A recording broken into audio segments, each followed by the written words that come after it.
Assalamualaikum warahmatullahi wabarakatuh. Ketemu lagi di mata pelajaran matematika peminatan. Apa kabar semua? Sehat ya dan tetap semangat. Ya, hari ini kita akan belajar mengenai limit fungsi trigonometri. Ya. Pada pertemuan sebelumnya, kalian telah mengingat materi kelas 11, yaitu limit fungsi aljabar. Nah, limit fungsi aljabar ini sebagai dasar untuk belajar materi limit fungsi trigonometri. Nah, kenapa? Karena dasar dari limit itu adalah sama. Ini di sini sama-sama limit. Limit itu dikatakan ada, limit fungsi f(x) itu dikatakan ada untuk x mendekati a. Kita ingat jika apa? Jika limit f(x) untuk x mendekati a dari kiri harus sama dengan limit f(x) untuk x mendekati a dari kanan. Sebut saja nilainya L, maka L ini adalah hasil limitnya. Nah, yang membedakan antara limit fungsi aljabar dan trigonometri itu adalah bagian fungsinya. Jadi untuk limit fungsi aljabar, f(x) di sini adalah bentuk fungsinya aljabar. Nah, untuk limit fungsi trigonometri, x mendekati suatu bilangan, f(x) di sini bentuknya berupa fungsi-fungsi trigonometri.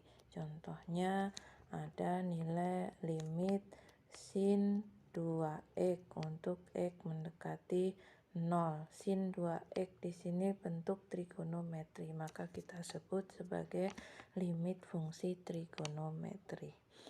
Jelas ya? Nah, selanjutnya bagaimana cara menentukan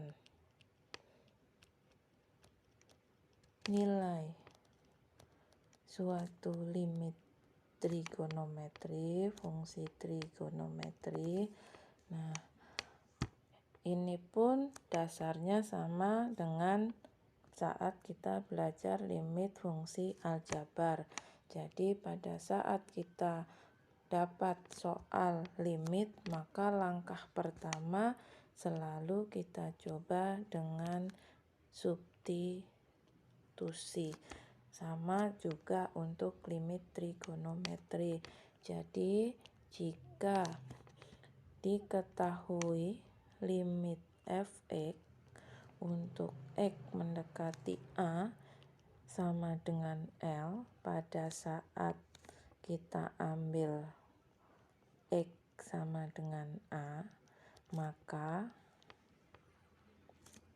L ini adalah hasil dari limit yang ditanyakan. Tuh, jadi L ini adalah hasilnya, selesai.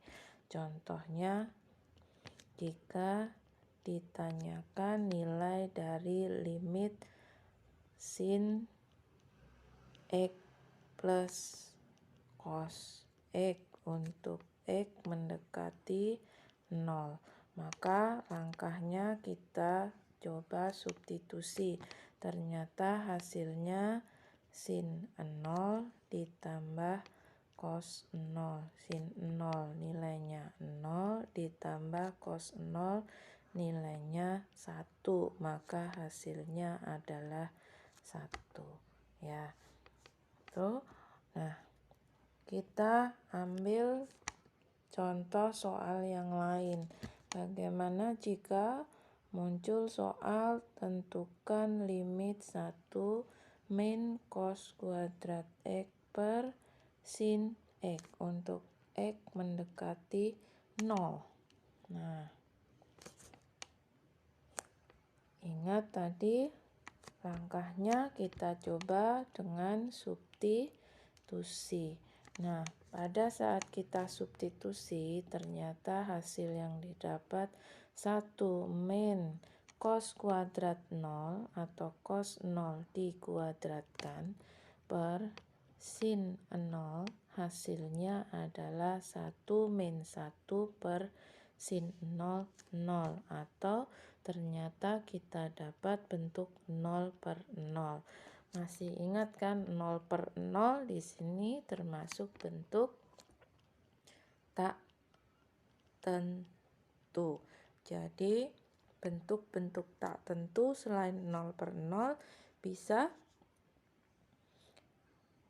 tak hingga, plus atau minus tak hingga, bisa juga 0 kali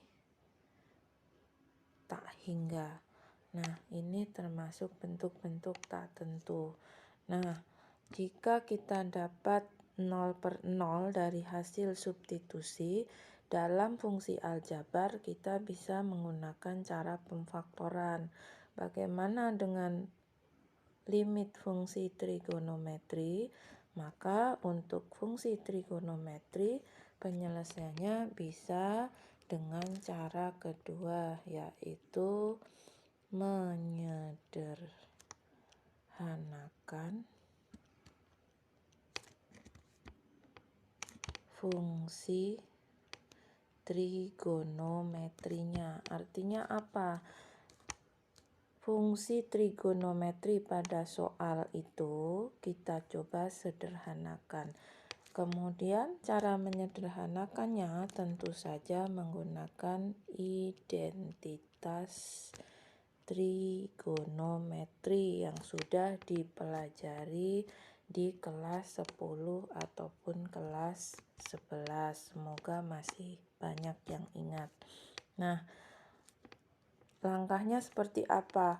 Kita ambil contoh soal tadi, kita selesaikan limit 1 min cos kuadrat X per sin X untuk X mendekati 0. Karena 0 per 0 berarti langkahnya kita ambil langsung ke langkah kedua, yaitu penyederhanaan. Dari soal ini jika kita lihat ada bentuk identitas di sini 1 min cos kuadrat X. 1 min cos kuadrat X sendiri sebenarnya asalnya dari rumus identitas sin kuadrat X plus cos kuadrat X sama dengan 1. Ya, ini rumus kelas 1 ya. Maka 1 min cos kuadrat X bisa kita ubah menjadi bagian ini, menjadi sin kuadrat X per sin X.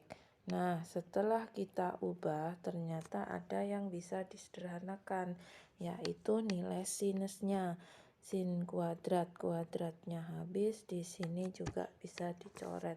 Maka tinggal kita dapat limit sin X untuk X mendekati 0.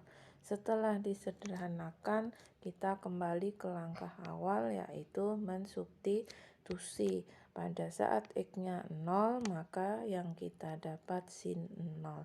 Sin 0 bernilai 0. Nah, ini adalah hasil dari soal limit 1 min cos kuadrat X per sin X untuk X mendekati 0.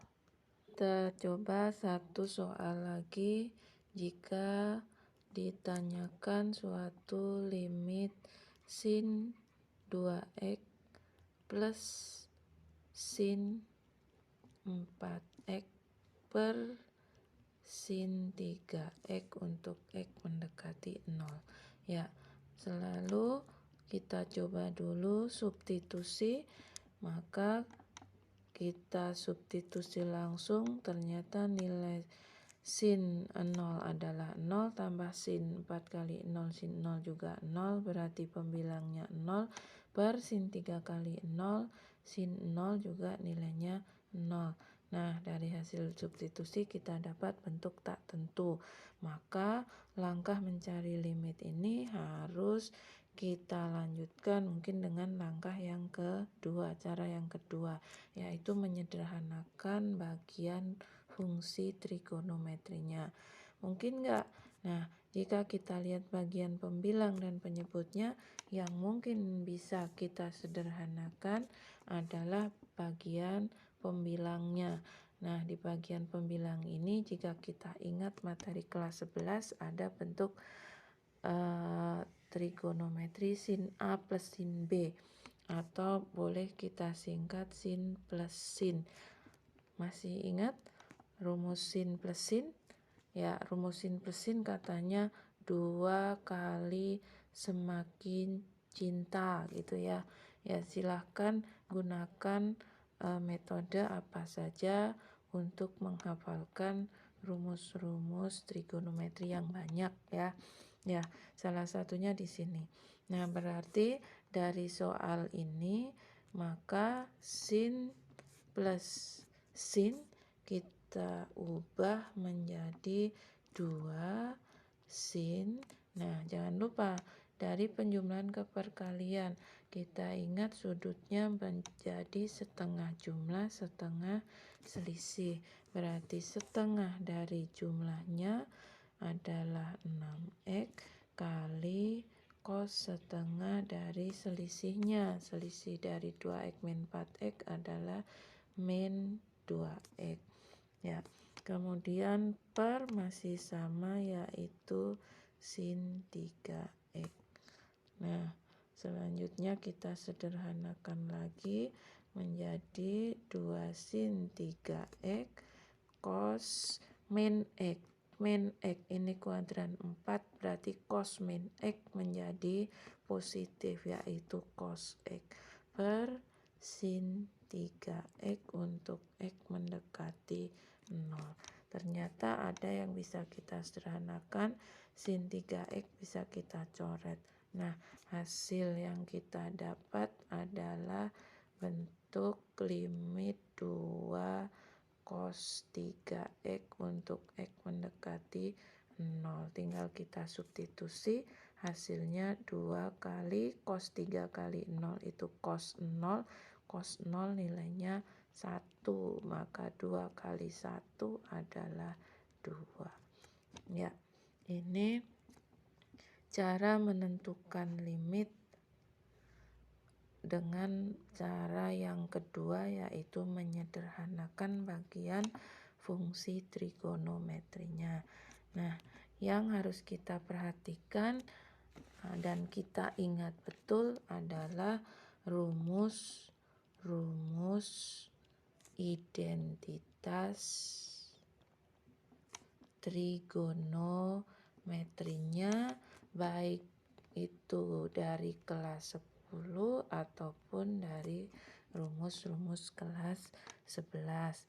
Nah, rumus yang paling sering akan kita jumpai atau kita gunakan dalam perhitungan limit diantaranya adalah rumus identitas yang paling kita hafal, yaitu sin kuadrat plus cos kuadrat x sama dengan 1. Ya, ini kita ubah-ubah posisinya, nilainya harus bisa ya. Kemudian ada rumus sudut rangkap sin 2x, maka bisa kita ubah menjadi 2 sin x cos x. Begitu juga untuk bentuk sudut rangkap cos 2x, bisa kita ubah menjadi bentuk cos kuadrat x min sin kuadrat x, atau mungkin diubah menjadi bentuk 1 min 2 sin kuadrat x. Kemudian rumus-rumus identitas tadi ada sin plus sin sama dengan 2 sin cos, kemudian sin min sin ada 2 cos sin. Sin min sin ini katanya 2 kali cinta semu karena sayang kurangi sayang. Kemudian ada rumus cos plus cos sama dengan 2 cos cos. kemudian ada cos min cos, cos min cos menjadi min 2 sin sin. Hanya hati-hati tadi dari bentuk penjumlahan pengurangan ke bentuk perkalian, sudutnya menjadi setengah jumlah dan setengah selisih. Nah, rumus-rumus ini coba kalian ingat kembali. Ya, untuk materi pada pertemuan kedua ini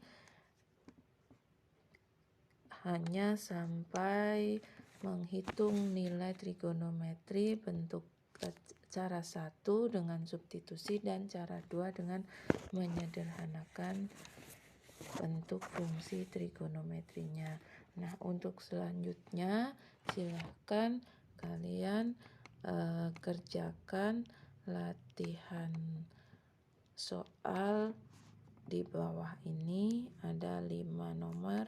Yang pertama, limit 1 min 2 sin 2x per cos kuadrat x untuk x mendekati pi per 4. Kemudian yang kedua, limit 1 min 2 sin kuadrat x per cos x min sin x untuk x mendekati pi per 4 juga.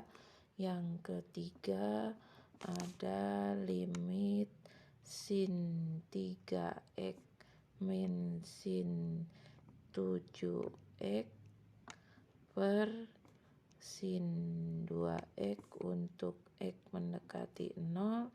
Yang keempat, limit cos 4x min cos 6x per sin 5x untuk x mendekati 0. Dan yang terakhir, limit cos x min sin x per sin x min pi per 4 untuk x mendekati pi per 4. Ya, kerjakan di buku latihan, kemudian kumpulkan di assessment. Ya, selamat belajar dan sampai jumpa di pertemuan yang kedua. Assalamualaikum warahmatullahi wabarakatuh.